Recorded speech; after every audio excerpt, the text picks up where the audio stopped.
नमस्कार विद्यार्थी मित्रांनो, आज आपण इयत्ता 10वी मॅथ फर्स्ट मधील चॅप्टर नंबर 4 फायनान्शियल प्लॅनिंग या चॅप्टर मधील जीएसटी इन ट्रेडिंग चेन या नवीन मुद्द्याला सुरुवात करणार आहोत। विद्यार्थी मित्रांनो, यापूर्वीच्या व्हिडिओमध्ये आपण या चॅप्टरला सुरुवात करताना जीएसटी ही संकल्पना समजावून घेतलेली आहे।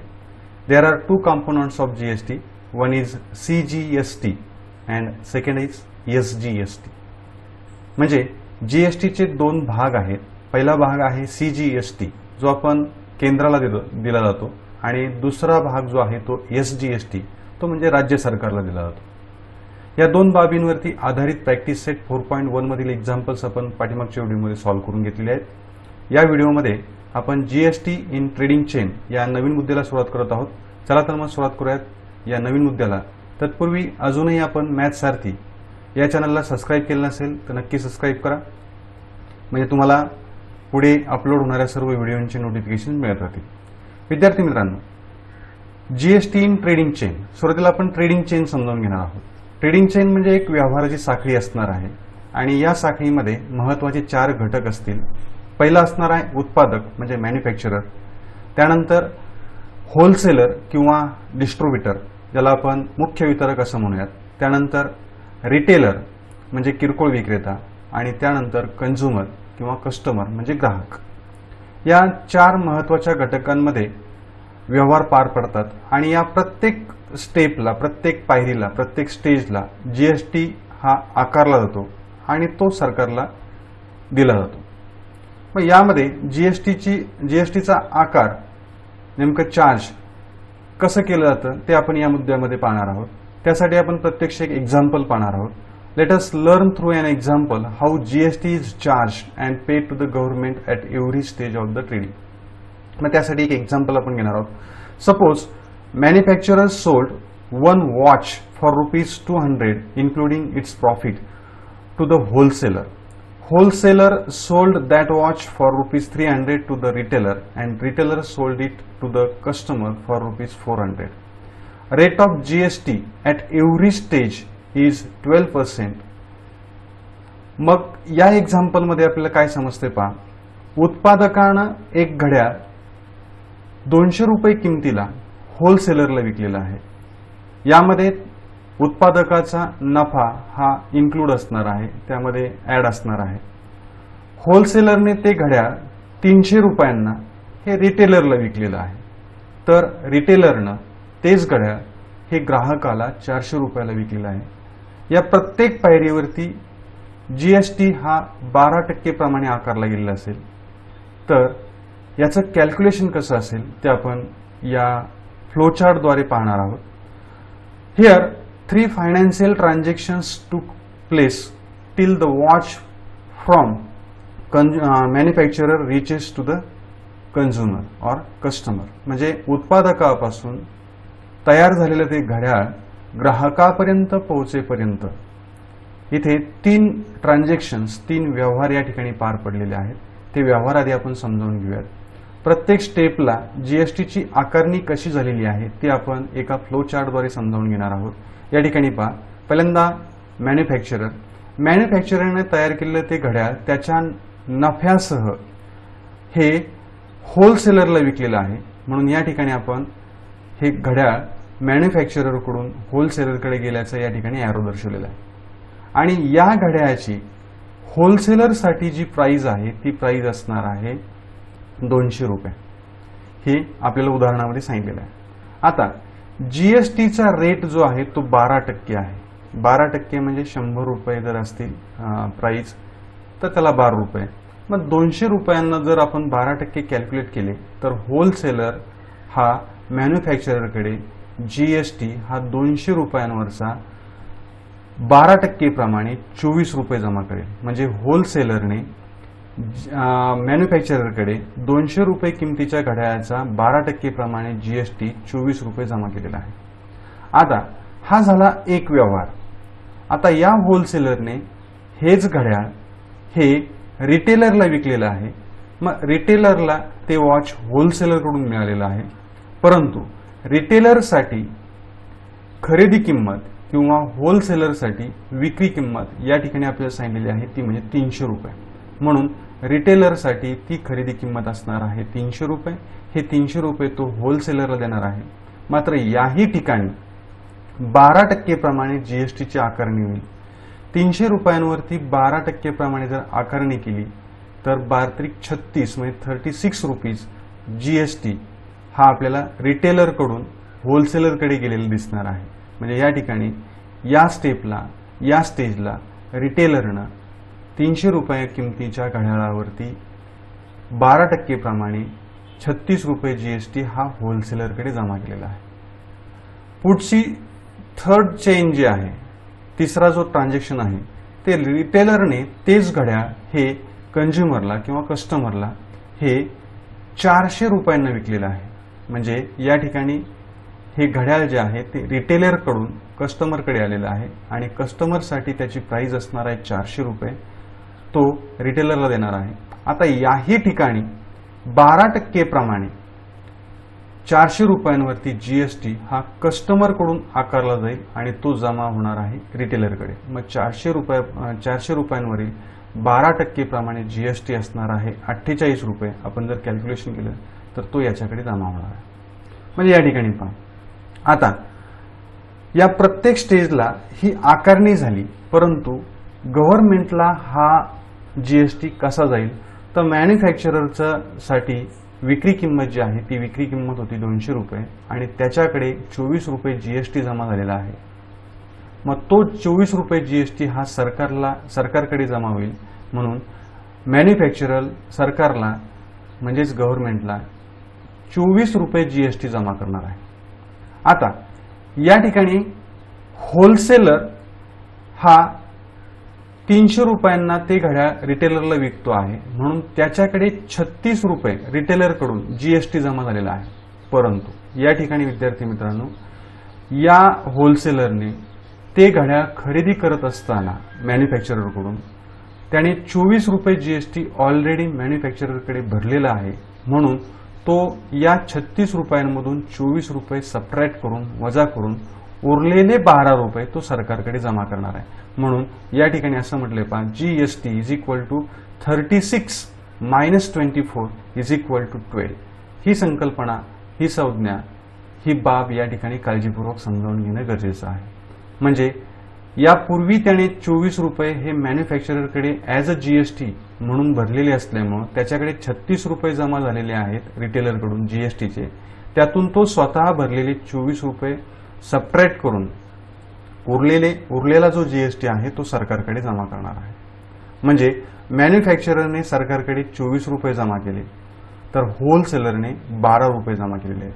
आता रिटेलरकडे कस्टमरकडून आलेले जीएसटीचे 48 रुपये जमा झालेले आहेत, परंतु रिटेलरने ते घड्याळ होलसेलरकडून घेत असताना होलसेलरकडे 36 रुपये जीएसटी ऑलरेडी पेड केलेला आहे. म्हणून रिटेलर हा 48 रुपयांमधून 36 रुपये सबट्रॅक्ट करून वजा करून उरलेली रक्कम जीएसटी म्हणून सरकारला भरणार आहे. म्हणून या ठिकाणी GST for retailer is equal to 48 minus 36 that means 12 rupees. म्हणजे रिटेलरने 12 रुपये जीएसटी भरलेला आहे. मग सरकारकडे एकूण किती रुपये जीएसटी जमा झाला असेल तर 24 अधिक 12 अधिक 12 म्हणजे 48 रुपये, जो शेवटच्या स्टेजमध्ये आपल्याला दिसतो आहे 400 रुपयांवरचा, तो 48 रुपये हा जीएसटी सरकारकडे जमा झालेला असेल. आणि विद्यार्थी मित्रांनो, पाठीमागच्या व्हिडिओमध्ये आपण अभ्यासलेला आहे की जीएसटीचे 2 कंपोनंट्स असतात. पहिला आहे सीजीएसटी आणि दुसरा आहे SGST. CGST stands for central goods and service tax and SGST stands for state goods and service tax. मग पूर्ण 48 रुपये हे जर सरकारकडे जमा झालेले असतील ॲज अ जीएसटी म्हणून, तर त्यातील 24 रुपये हा सीजीएसटी असेल, तो केंद्र सरकारकडे जमा होईल.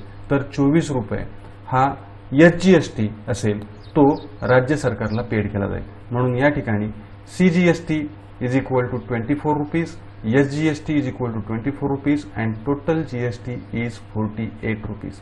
ही एक चेन आहे, याला ट्रेडिंग चेन असं म्हटलं जातं. आणि या प्रत्येक स्टेजला जीएसटीची आकारणी केली जाते आणि त्याने आधी वस्तू खरेदी करताना भरलेला जो टॅक्स आहे, जीएसटी आहे, तो जमा झालेल्या टॅक्समधून सबट्रॅक्ट करून उरलेला टॅक्स जो आहे किंवा उरलेला जीएसटी जो आहे तो जीएसटी तो सरकारकडे जमा करतो.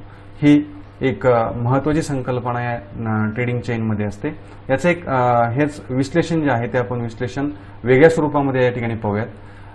या ठिकाणी 3 व्यवहार हे आपल्याला दिसत आहेत. मॅन्युफॅक्चरर टू होलसेलर, इथे एक टॅक्स इनव्हॉइस तयार झालेला असेल. होलसेलर टू रिटेलर याही ठिकाणी एक टॅक्स इनव्हॉइस असेल आणि रिटेलर टू कस्टमर याही ठिकाणी एक टॅक्स इनव्हॉइस असेल. हाच व्यवहार आपण वेगळ्या पद्धतीने समजावून घेऊयात बिल स्वरूपामध्ये किंवा टॅक्स इनव्हॉइस स्वरूपामध्ये. पहा, tax invoice of manufacturer that means B2B. B2B म्हणजे काय ते आपण समजावून घेणार आहोत. B2B म्हणजे बिझनेस टू बिझनेस. जर GSTIN नंबर होल्डर 2 व्यक्तींच्या मध्ये एखादा व्यवहार झाला असेल तर त्याला B2B असं म्हटलं जातं. आता या ठिकाणी पहिला जो व्यवहार आहे तो मॅन्युफॅक्चरर टू होलसेलर असल्यामुळे तो B2B हा एक ट्रान्झॅक्शन आहे. या ठिकाणी पहा, त्या मॅन्युफॅक्चरर साठीचा टॅक्स इनव्हॉइस कसा असेल पहा, GST in the tax invoice number 1. मग प्राइस ऑफ वॉच, मॅन्युफॅक्चररने ते घड्याळ हे होलसेलरला 200 रुपयांना विकलेलं होतं म्हणून 200 रुपयांवरती 12% प्रमाणे जीएसटी म्हणजे 6% CGST आणि 6% SGST. जर आपण 6% हे 200 रुपयांवरती आकारले तर 12 रुपये आपल्याला मिळतील. म्हणजे 12 रुपये हा CGST असेल आणि SGST सुद्धा 12 रुपये असेल. म्हणजे मॅन्युफॅक्चररकडे 200 रुपये घड्याळाची किंमत विथ प्रॉफिट असं आपल्याला उदाहरणामध्ये सांगितलेलं आहे आणि हा GST 24 रुपये, हा एकूण 224 रुपये त्याच्याकडे जमा होणार आहे. म्हणजे होलसेलरला मॅन्युफॅक्चररकडे एक घड्याळ घेण्यासाठी 224 रुपये द्यावे लागतील. हा टॅक्स इनव्हॉइस मॅन्युफॅक्चररसाठी असणार आहे. Second tax invoice of wholesaler, it is also B2B type transaction. म्हणजे ह्या दोघांमध्ये म्हणजे या होलसेलरने ते घड्याळ रिटेलरला विकलेलं आहे. दोघंही GSTIN नंबरचे होल्डर असल्यामुळे हाही ट्रान्झॅक्शनचा जो प्रकार आहे तो B2B प्रकार असणार आहे. या ठिकाणी पहा, GST in the tax invoice number 2, price of this watch for this transaction is ₹300. आता या होलसेलरने ते घड्याळ हे रिटेलरला 300 रुपयांना विकलेलं आहे म्हणून price of watch for this transaction is ₹300. आणि 2% प्रमाणे 6% प्रमाणे म्हणजे 12% GST म्हणजे 6% CGST आणि 6% SGST. जर 6% आपण 300 रुपयांवरती कॅल्क्युलेट केले तर CGST मिळतील आपल्याला 18 रुपीज आणि SGST असणार आहेत 18 रुपीज. मग 18 अधिक 18 बरोबर 36 म्हणजे त्या घड्याळाची किंमत 300 रुपये अधिक total GST 36. That means total value of that watch at this stage is ₹336 for the retailer. म्हणजे रिटेलर साठी त्या घड्याळाची किंमत विथ GST ही ₹336 असणार आहे. आता तिसरं टॅक्स इनव्हॉइस जे असणार आहे ते असणार आहे रिटेलरसाठी. रिटेलरनं ते घड्याळ 400 रुपयांना कस्टमरला विकलेलं आहे. मग त्याचा टॅक्स इनव्हॉइस कसा असेल पहा, tax invoice of retailer it is B2C type transaction. म्हणजे या ठिकाणी जर एखादा GSTIN नंबर होल्डर एखादा व्यक्ती एखाद्या कस्टमरशी व्यवहार करत असेल तर त्याला म्हटलं तर business to customer type of transaction. मग या ठिकाणी रिटेलरचं जे ट्रान्झॅक्शन टाईप असणार आहे तो B2C टाईप असणार आहे. मग या ठिकाणी GST तिसऱ्या क्रमांकाचा असेल tax invoice, GST in tax invoice 3, price of watch for the customer is ₹400. म्हणजे त्या ग्राहकासाठी रिटेलरनं त्या घड्याळाची लावलेली किंमत 400 रुपये असणार आहे.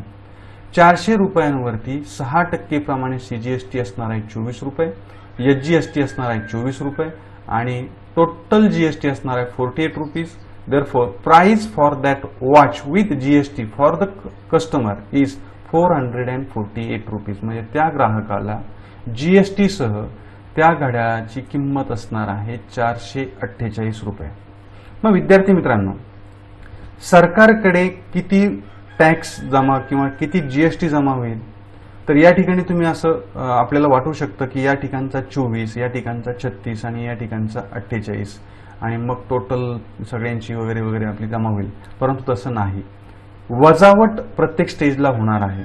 मग या ठिकाणी टोटल जी फायनल ट्रान्झॅक्शन आहे त्या फायनल ट्रान्झॅक्शनमध्ये त्या वस्तूची जी किंमत आहे तिच्यावरती 12% प्रमाणे 48 रुपये आपल्याला जीएसटी दिसतोय, तेवढाच 48 रुपये हा सरकारकडे जमा होईल. त्यातील 24 रुपये हा केंद्र सरकारकडे, तर 24 रुपये हा राज्य सरकारकडे जमा होणार आहे. मग ह्या बाबी ज्या आहेत, प्रत्येक स्टेजला जीएसटी कॅल्क्युलेट करताना होणारी जी वजावट आहे ती समजावून घेण्यासाठी आपण काही मुद्दे समजावून घेणार आहोत. B2B transaction means trading between GSTIN holders is known as business to business. In short, B2B transaction. Second type of transaction is B2C. Trading between GSTIN holder and consumer is known as business to consumer. In short, B2C. आता हा जो B2C टाईपचा transaction आहे, it is the last link of the trading chain. म्हणजे ती त्या साखळीमधील शेवटची link असणार आहे, शेवटची कडी असणार आहे, त्यानंतर व्यवहार होणार नाही. आता GST is live and collected at every stage of trading from manufacturer to consumer. म्हणजे एखादी वस्तू ही उत्पादकाकडून ग्राहकापर्यंत येईपर्यंत जेवढ्या काही स्टेज असतील व्यवहाराच्या ट्रेडिंगच्या, त्या प्रत्येक स्टेजला हा जीएसटी आकारला जातो. लाईव्ह म्हणजे आकारला जाणे, आणि तो सरकारकडे जमा होतो. म्हणजे प्रत्येक स्टेजला हा कॅल्क्युलेशन जीएसटीचं होणार आहे, त्याची आकारणी होणार आहे, आणि कॅल्क्युलेट केलेला जीएसटी हा प्रत्येकाला सरकारकडे भरावा लागणार आहे. परंतु वजावट कशी आहे त्यासाठी आपल्याला 3 महत्त्वाचे मुद्दे समजावून घ्यायचे आहेत. पहिला आहे इनपुट टॅक्स, दुसरा आहे आउटपुट टॅक्स, तिसरा आहे इनपुट टॅक्स क्रेडिट आणि जीएसटी पेएबल. असे 4 मुद्दे आपण या ठिकाणी समजावून घेणार आहोत. पहिला आपण पाहूयात input tax. What is mean by input tax? When the trader pays GST at the time of purchase it is called as input tax. म्हणजे एखादा ट्रेडर, एखादा व्यावसायिक जेव्हा वस्तू खरेदी करतो तेव्हा वस्तू खरेदीच्या वेळी त्याने भरलेला जीएसटी म्हणजे इनपुट टॅक्स असतो. म्हणजे तो वस्तू खरेदीच्या वेळी तो जीएसटी भरतो, त्याला म्हणायचं इनपुट टॅक्स. मात्र आउटपुट टॅक्स म्हणजे काय? When the trader collects the GST at the time of sale. म्हणजे तो ट्रेडर जेव्हा ती वस्तू ग्राहकाला किंवा इतर कुणाला विकतो त्या विक्रीच्या वेळी त्याने जमा केलेला जो जीएसटी आहे त्याला म्हटलं जातं आउटपुट टॅक्स. विद्यार्थी मित्रांनो, या 2 मुद्द्यांमध्ये गोंधळ होऊ शकतो. इनपुट टॅक्स हा त्या ट्रेडरकडून जातो दुसऱ्याला, तरी त्याला आपण इनपुट टॅक्स म्हणतोय, आणि आउटपुट टॅक्स हा तो स्वतः जमा करतोय परंतु त्याला आपण आउटपुट टॅक्स म्हणतो. या ठिकाणी गोंधळ होऊ शकतो. फक्त 2 मुद्दे लक्षात ठेवा. Wien the trader pays GST at the time of purchase म्हणजे खरेदीच्या वेळी ट्रेडरने जमा केलेला दिलेला जो टॅक्स आहे, जीएसटी आहे, त्याला म्हणतात इनपुट टॅक्स, आणि त्याच ट्रेडरनं ती वस्तू विक्रीच्या वेळी जमा केलेला जो जीएसटी आहे त्याला म्हटलं जातं आउटपुट टॅक्स. हे 2 महत्त्वाचे मुद्दे आपल्याला या उदाहरणांसाठी लागणार आहेत, काळजीपूर्वक लक्षात ठेवा. त्यानंतर पुढचा एक मुद्दा आहे input tax credit. Input tax credit म्हणजे काय? तर आउटपुट टॅक्स म्हणजे जमा केलेला जो जीएसटी आहे त्यातून जेव्हा इनपुट टॅक्स सबट्रॅक्ट केला जातो तेव्हा उरलेली जी रक्कम आहे तिला म्हटलं जातं इनपुट टॅक्स क्रेडिट. म्हणजे input tax credit is equal to output tax minus input tax. हा एक महत्त्वाचा मुद्दा आहे. या इनपुट टॅक्स क्रेडिट आणि इनपुट टॅक्स या 2 मुद्द्यांमध्ये आपला पुन्हा गोंधळ होऊ शकतो, हे काळजीपूर्वक लक्षात ठेवा. त्यानंतर जीएसटी पेएबल बाय ट्रेडर म्हणजे काय? त्या व्यक्तीला किती जीएसटी भरावा लागेल? तर त्याने जमा केलेला जो आउटपुट टॅक्स आहे, म्हणजे विक्रीच्या वेळी त्याच्याकडे जमा झालेला जो जीएसटी आहे त्यातून जेव्हा आपण आयटीसी म्हणजे इनपुट टॅक्स क्रेडिट वजा करू तेव्हा उरलेली जी रक्कम आहे तेवढी रक्कम त्याला सरकारला भरावी लागेल, जे आपण मगाशी फ्लोचार्टद्वारे अभ्यासलेलं आहेच. त्याला म्हणतात जीएसटी पेएबल बाय ट्रेडर. त्यानंतर एक महत्त्वाचा मुद्दा आपण या ठिकाणी पाहूयात आणि हा व्हिडिओ आपण संपवणार आहोत. याच्या पुढच्या व्हिडिओमध्ये आपण या मुद्द्यावरती आधारित प्रॅक्टिस सेट 4.2 मधील एक्झाम्पल्स जी अतिशय सोपी आहेत, हे मुद्दे समजले असतील तर ते आपण सोडून घेणार आहोत. महत्त्वाचा मुद्दा काय आहे?